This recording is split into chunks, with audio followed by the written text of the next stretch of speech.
Good morning, सुप्रभात, जय हिंद मित्रों। आप सभी का आपके ई शिक्षा संवाद यूट्यूब चैनल और जूम क्लासेस में स्वागत है, जिसमें हम लोग एनटीए यूजीसी नेट की तैयारी कर रहे हैं। और हम लोगों का जो एग्जाम है 6 दिसंबर से लेके 22 दिसंबर के बीच में एग्जाम होने वाला है। और हम लोग जो डिस्कस कर रहे हैं पेपर फर्स्ट में यूनिट 6 है, उसमें लॉजिकल रीजनिंग है, उसको हम लोग डिस्कस कर रहे हैं। जिसमें आज अपने सिलेबस को जब देखेंगे तो उसमें सबसे पहला पॉइंट युक्ति का स्वरूप है, उसको हम लोग डिस्कस करने वाले हैं। जिसमें नेचर ऑफ आर्गुमेंट है, इसके बारे में हम लोग डिस्कस करेंगे।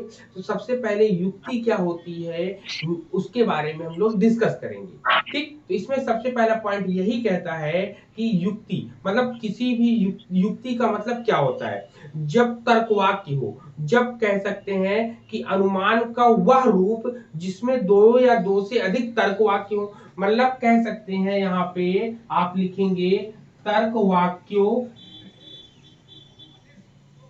ठीक, तर्कवाक्यों का जो समूह होता है,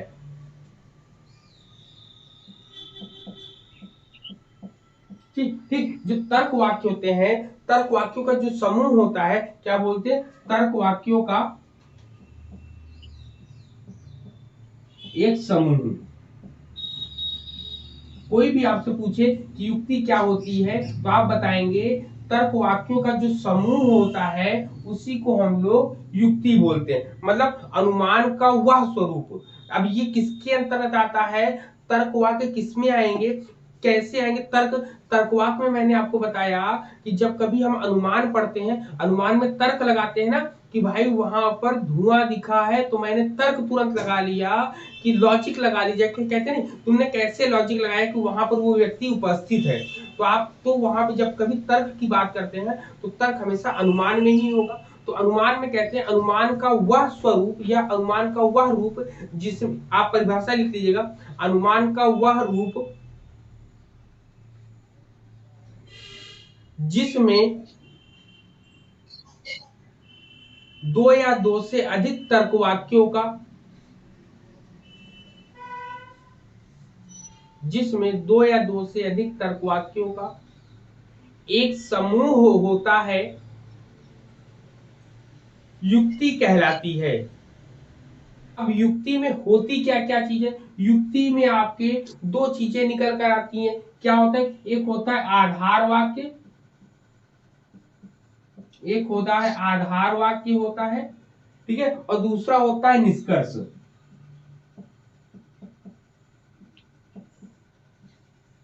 कथन और कर्ण आप लोग पढ़ते हैं ना, उसमें जो है एक आधार वाक्य होता है और दूसरा उससे कंक्लूजन होता है। तो यही आपका पूरा का पूरा निकल कर आता है। ठीक है, तो यहाँ पर दो चीजें आपको, जब कभी कोई युक्ति होगी, युक्ति में ये दो चीजें आपको जरूर मिलेंगी। ठीक, कोई भी आपका आर्गुमेंट होगा, आर्गुमेंट में आपको दो चीजें जरूर मिलेंगी, एक आधार वाक्य मिलेगा और एक निष्कर्ष मिलेगा। ठीक, आधार वाक्य को प्रेमाइज बोलते हैं, क्या बोलते हैं, स्टेटमेंट, जो स्टेटमेंट होता है। हाँ प्रेमाइज कह सकते हैं, या जो स्टेटमेंट होता है, और ये आपका कंक्लूजन होता है।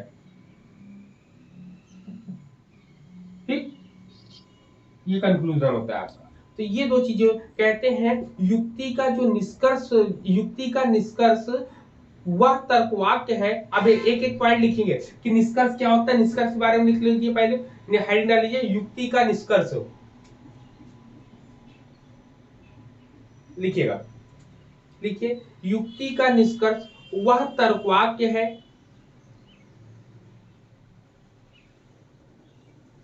वह तर्कवाक्य है जिसे अन्य तर्कवाक्यों के द्वारा, जिसे अन्य तर्कवाक्यों के द्वारा स्वीकार किया जाता है। मतलब अन्य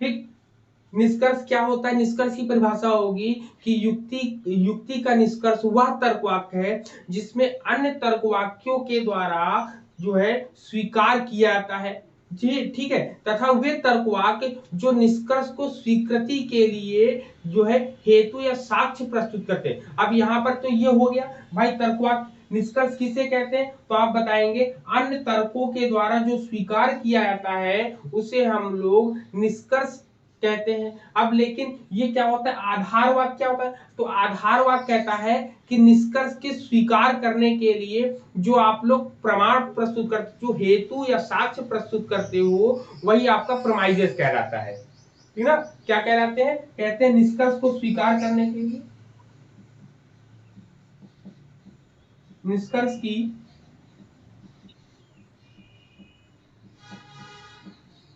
स्वीकृति के लिए,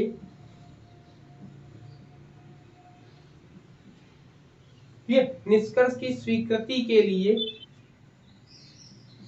जो हेतु या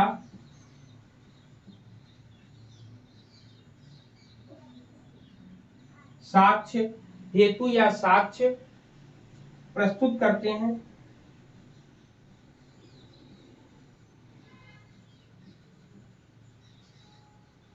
ठीक, प्रस्तुत करते हैं, उसे हम लोग क्या कहते हैं? प्रमाइजेस कहते हैं, उसे हम लोग आधार वाक्य कहते हैं। ठीक, ये पॉइंट है आपका। ठीक है, दोनों पॉइंट आपके सामने है, दोनों पॉइंट को आप लोग कैसे डिस्कस करोगे देख लो। आधार वाक्य का है ना?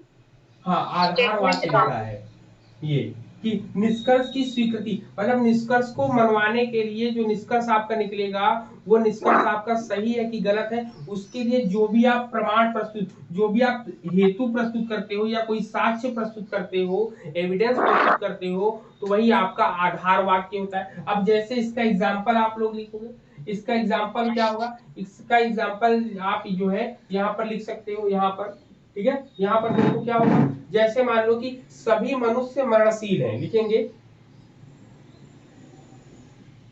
सभी मनुष्य मरणशील है। ठीक, ये पॉइंट लिख लिया आपने कि सभी मनुष्य मरणशील हैं, ये पहला था पॉइंट। फिर दूसरा आपने लिखा कि राम जो है, राम मनुष्य है। ठीक, अब देखिए, अब यहाँ पर पहले वाक्य में आपने क्या निकाला? अब ये पहले आधार वाक्य होगा। अब इससे निष्कर्ष निकलेगा। निष्कर्ष क्या निकलेगा कि भाई देखो सभी मनुष्य क्या है? मरणशील है। मनुष्य, राम भी क्या है? एक मनुष्य है। अतः हम कह सकते हैं, अतः राम कैसा है? राम मरणशील है। अब देखो इसमें आधार वाक्य, ऊपर के दो आधार वाक्य मिले हैं आपको, उन दोनों के आधार पर आपने निष्कर्ष निकाला भाई सभी मनुष्य मरणशील है। तो राम क्या है? राम क्या है? अब यहाँ पर राम भी मनुष्य है, तो राम अगर मनुष्य है तो राम क्या हो जाएगा? यहाँ पर राम मरणशील है। अब चाहे तो इसको मनुष्य से मनुष्य काट दो, ठीक है, तो यहाँ पे क्या हो जाएगा? राम मरणशील है आपका।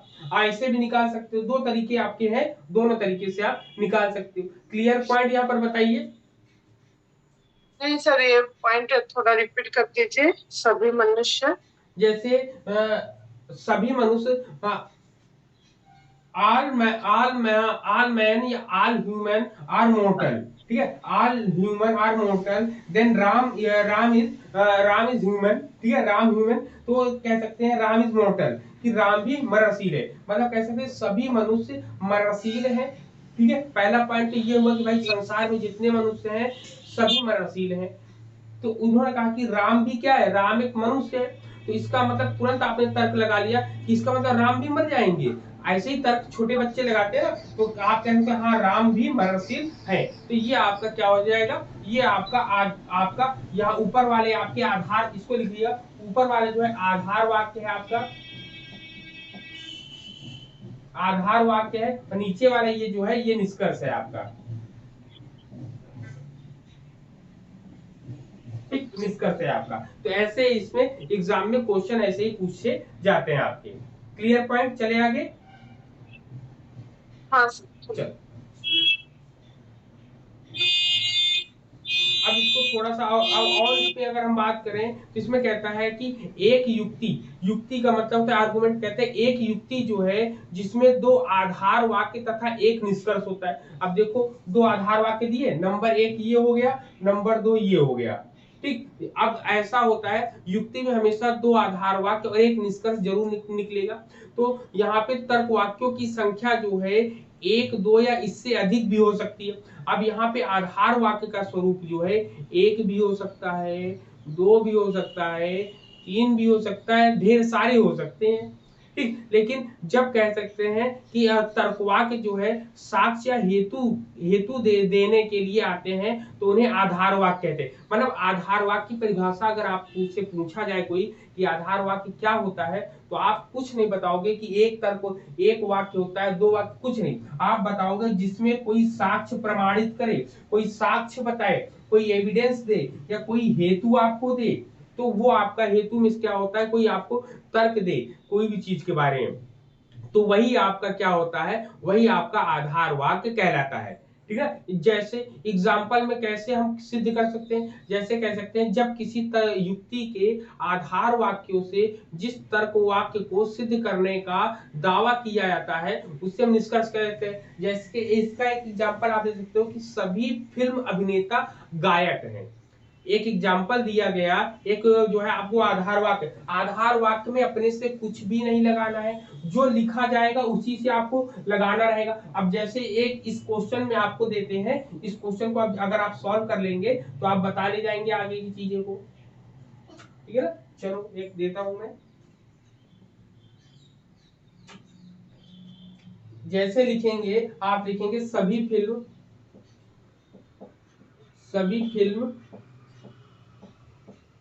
ठीक है, सभी फिल्म अभिनेता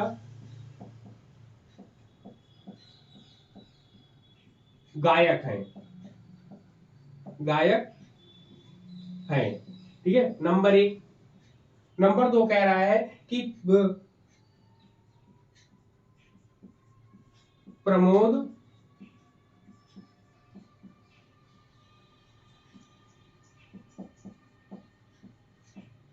फिल्म अभिनेता है। ये फिल्म क्या है कि प्रमोद जो है एक फिल्म अभिनेता है, लिख दो,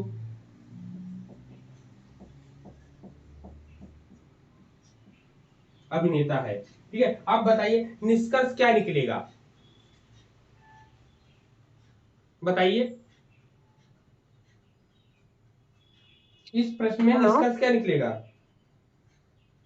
तो प्रमोद एक गायक है। हाँ, तो इस पे क्या निकलेगा निष्कर्ष में कि प्रमोद क्या हो जाएगा, प्रमोद एक गायक है, प्रमोद गायक, एक नहीं हो जाएगा, प्रमोद गायक है, ठीक है। सैलरी समझ में आया। इसमें क्या करेंगे, जैसे कह रहा है कि सभी फिल्म अभिनेता गायक, अब आपको पता है कि सभी जो है हीरो गायक नहीं होते हैं, लेकिन इस प्रश्न में जो कह रहा है वो ध्यान दे रहा है, हमें अपने आप से कोई भी चीजों को नहीं सोचना है, बस इन दोनों के आधार पर ही हमें सोचना है। अगर ये कहता है कि सभी आम जो है फल होते हैं और सेब भी, ये सेब जो है क्या है आपका, एक फल है। जैसे कह रहे हैं हाँ, सभी आम जो होते हैं वो फल होते हैं, और क्या कहते हैं आपका सेब भी एक प्रकार का फल है। तो उसी प्रकार जो आप कह सकते हैं, और भी जैसे और भी चीजें पॉइंट अगर आपको लगाना हो या और भी चीजें वहां पर तर्क आप लगा सकते हो। तो यहाँ पर ये चीज है कि अपने आप से कोई चीज नहीं सोचना है, इन दोनों के आधार पर ही आपको निष्कर्ष निकालना है, ठीक है। यही बात मैं समझाना चाह रहा हूँ कि इसमें कोई भी चीज अपने आप से नहीं जोड़नी है, जो ऊपर के दो तर्कवाक्य दिए होंगे उसी के आधार पे आप निकाल सकते हो। या एक तरीका ये है, जो चीजें कॉमन हो इन दोनों में वो आप कट कर दो तो बाकी आपको मिल जाएगा। फिल्म भी है, फिल्म भी कट कर दो, फिल्म भी कट कर दिया तो प्रमोद गायक है, यहाँ पर आपका आ जाएगा। इस प्रकार भी आप इसको डिस्कस कर सकते हो या देख सकते हो आप लोग। क्लियर है पॉइंट, जी सर। ठीक है। तो यहाँ पर इतने पॉइंट यहाँ पर हो जाते हैं। तो यही आपके युक्ति होता है, यही इसके अंतर्गत हम लोग डिस्कस करते हैं हम लोग, ठीक है ना। अब इसके अंतर्गत युक्ति में जो है मेजर और माइनर आते हैं आपके, मुख्य पद आता है और लघु पद आते हैं आपके, ठीक है। मेजर और माइनर पद आते हैं, तो इसी को हम लोग डिस्कस करेंगे नेक्स्ट क्लास में, ठीक है ना। अभी हम लोगों ने जिस आर्गुमेंट क्या होता है इसको डिस्कस किया है। नेक्स्ट क्लास में आर्गुमेंट से संबंधित जो आपके मेजर पॉइंट होते हैं, मेजर और माइनर जो होता है उसके बारे में हम लोग डिस्कस करेंगे। और ये एग्जाम में पूछा जरूर जाता है कि मेजर क्या होता है, माइनर क्या होता है, ठीक है। जी चलिए, जिस ठीक है, तो चलिए हम लोग नेक्स्ट क्लास में मिलेंगे। तब तक के लिए सभी को जय हिंद।